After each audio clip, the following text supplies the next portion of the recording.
Hi, thanks for coming by the Big Bear Homestead. Today is episode number 13 in our Predator Control on the Homestead series. So today, we're talking about the beaver. All right, so this week's episode is on the beaver. So what exactly is a beaver? Well, a simple definition of a beaver is nothing more than a large aquatic rodent. A beaver is a vegetarian. A beaver spends 98% of its life in the water and chewing down trees to use them for feed and for building materials. So with all of that being said, why would we have them on a homestead? Okay, so why would you have beavers on a homestead? Well, if you have a pond, a creek, stream, river, marshy area on your property, sooner or later, you're going to get beavers. These industrious little animals, these big old rodents, spend all of their time chopping down trees, building huts and dams, so that way they can build their own little utopia. So now that we have that information, does that really make them a predator? And if so, why? All right, so why do we classify a beaver as a predator? Well, the short definition is it's about the damage that they can do to your homestead. If you have a creek, pond, any type of water source on your property, with the creek, they'll dam it up and it'll start to flood your pastures, your property on your homestead. With your ponds, they can burrow into the bank, into the dam, and they become what we call bank beavers. And they make the ground around your pond very unstable. Plus, because of what they eat, all the damage to the trees, saplings, and vegetation. Also, beavers defecate in the water. With that being said, your livestock can catch a disease called Giardia, which can eventually kill them. So, now that we know why we classify a beaver as a predator, how do we know if we got them? Okay, so what are some ways that you can tell if you have beavers on your homestead? Well, the first obvious sign is all of a sudden your homestead's getting flooded. Another sign would be if you're looking at your creek, you'll see a dam. Dams usually run from side to side, basically blocking up the water. It's usually made out of sticks, trees, limbs, leaves, and mud. You'll also see a spot where there's usually what we call a crossover on the dam where the water can still flow over. It's kind of a flat area, and basically that's the spot where the beaver crosses his own dam all the time. As you're walking around, you'll see chews, where you'll see on your saplings on your trees. You'll see where they've been chewed off and cut down. You can also possibly, if you're lucky and it's not a bank beaver, but it's a beaver that made a hut, you'll be able to see a hut, and they look similar to this. Now, if the beaver's in and around your pond, the real things that you'll start to notice are the chews, the cut down little small trees and saplings. You may start to see feeder sticks floating around in your pond. If your pond has an overflow, it may be dammed up, and you'll possibly see a little tiny dam built on your overflow with other sticks, branches, and mud. And also you probably more than likely will also see feeder sticks in there as well. And this is what the feeder stick looks like. And as you can see, it's just a limb, a branch, a twig that has all the bark and everything stripped all off of it. And you can see the little chew marks on it, and it's been taken down to the white fleshy part of the tree or branch or whatever it is that he used. Now, another thing that you may see as you're walking around trying to see if you've got a beaver, you may see a big mound of mud with leaves and stuff ended up on the bank, and it has kind of a musky smell to it. Well, that is called a castor mound. That is how beavers mark their territory. And if he's a single male beaver, then that's how he's trying to attract his future wife, because beavers are monogamous. So once they're together for life.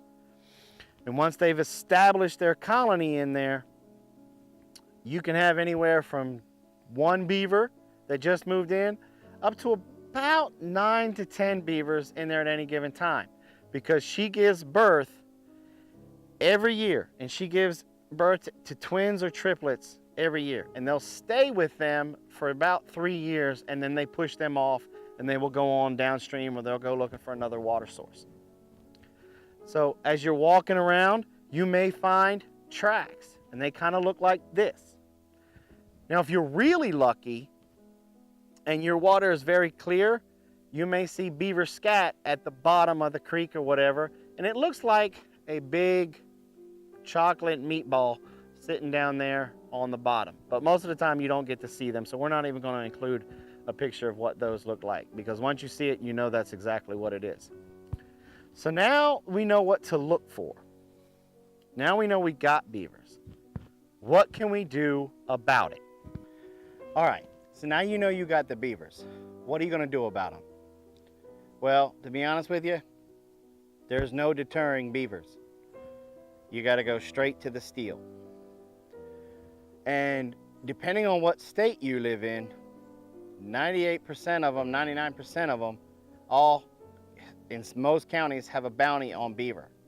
I haven't heard of really anyone that doesn't yet.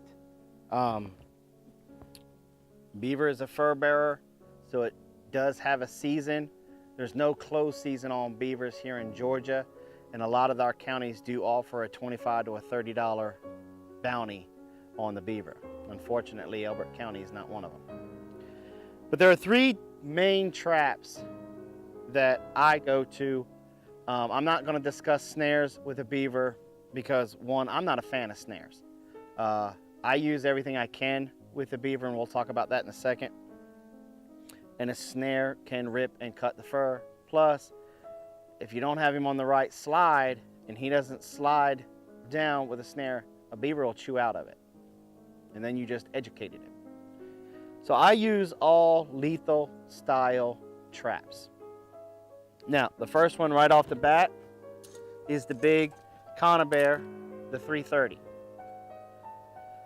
This trap breaks his back, snaps his neck instantly. He may jump up as soon as it hits him, but then he's lying there dead. He doesn't go very far.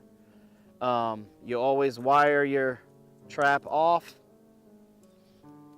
so that way when he does flop out, he can't flop into some tall grass and you're going to spend all day looking for him. The other 2 are a double long spring type foothold trap, or just a regular, I like to use the Duke number 4 or Bridger number 5 foothold trap. And they're all set with some type of a drowning washer on them. Now what this drowning washer does is you run some trapping wire through this and you tie it off to a BFR, big freaking rock, or some rotors or brake drums, window weights, a chunk of metal, something that's gonna be heavier than the beaver, and it'll hold him down at the bottom. And then what happens is when the beaver, you find one of the slides or you find a castor mound and you make a new one, he'll come and he'll step on it and you'll catch him by the front foot or the hind foot, and he'll automatically retreat to the water and he'll go to the bottom and they'll slide the trap down there. And then when he's trying to come back up, this trap, the washer, the drowning washer will then pinch on your trapping line and he can't go back up, and he's holding his breath, so he'll die of asphyxiation. Now, how do you get his attention? Some people will use what they call feeder sticks. They'll tie it up, set it there.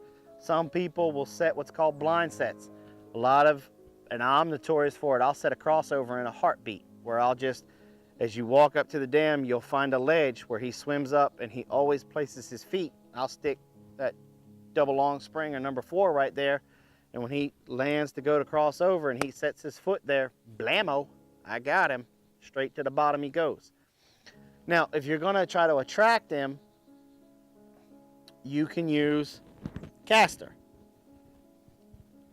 And basically what this is castor from beaver that's been caught, dried out, rehydrated, and chopped up and blended into beaver castor. Now this smells like a beaver from a different territory that he's not going to recognize, so he or she's automatically going to think that somebody's trying to move into their territory, and they're going to just put caution to the wind, and they're going to be upset and mad, and they're going to come destroy that castor mound, and you can set the traps up, and he's not even going to pay attention to them, and you'll get him. On your slides, you can set them at the top or the bottom, and as they're sliding to get into the water, whammo, you catch them. Basically, you're using his biology against him. Now, once I catch a beaver, I use everything about the beaver. I skin him out. I'll use his fur to make hats, throw rugs for babies, all different kinds of things. We eat the beaver. It's probably the second best tasting meat I've ever had in my life, and with kangaroo being the first one. His bones can be given to Apollo, can be boiled down, used to make bone broth. His teeth can be turned into jewelry, earrings, necklaces, stuff like that. His skulls can be, and his skeleton can be also be sold to veterinarian schools, wildlife biology schools, stuff like that. His tail, the leather on his tail, can be used to make wallets, sheaths, anything that you make with leather. The meat, some people will eat the tail, the meat and the fat and stuff on the tail. They'll put it in soups and different gumbos and stuff like that. I've never done that. I usually just run a stake up through it, and I use it as an eye attractant for coyote bait. Out of all the things that I trap, the beaver is the one that I can honestly say I basically use 100% of that beaver. So that's it. That's our video. Stay tuned for our final thought. Okay, well that wraps it up for this week. I want to remind everybody you can check us out on the web at www.bigbearhomestead.com. And don't forget to visit our shop.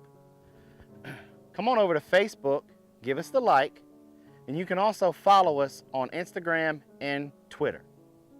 But most exciting of it all is that we go live twice a week on Mondays and Saturdays. If you guys enjoyed this video, hey, give us the old thumbs up. If you know somebody that may be dealing with the American beaver, having issues with the beaver, hey, do them a favor. Share this video. It might just help them out. If you guys have any questions or comments or want to share a story about how you had beavers on your homestead, hey, leave them below in the comment section. Just be nice. And if this is your first time visiting our channel and you're liking what you see, hey, our icon's been in that lower right hand corner. Just go ahead and click on it. It'll take you to the page where you can subscribe. But I also like to remind everybody that YouTube's changed the game. That if you want to be notified when we put out a video, hey, you got to hit that gray bell. Tell YouTube that you want the notifications, and they'll let you know every time we put out a video. Well, as I mentioned during the video, don't forget about the other videos that we referenced in this video that you guys can see at the very end, at the end annotations. Well, that does it. I hope this has helped you guys out. Thanks for coming by the Big Bear Homestead, and like always, have a nice day.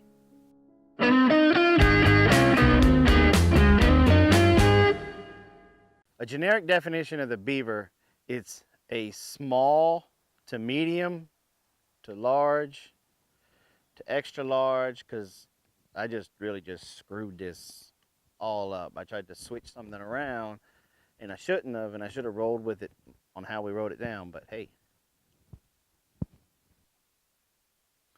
All right, so this week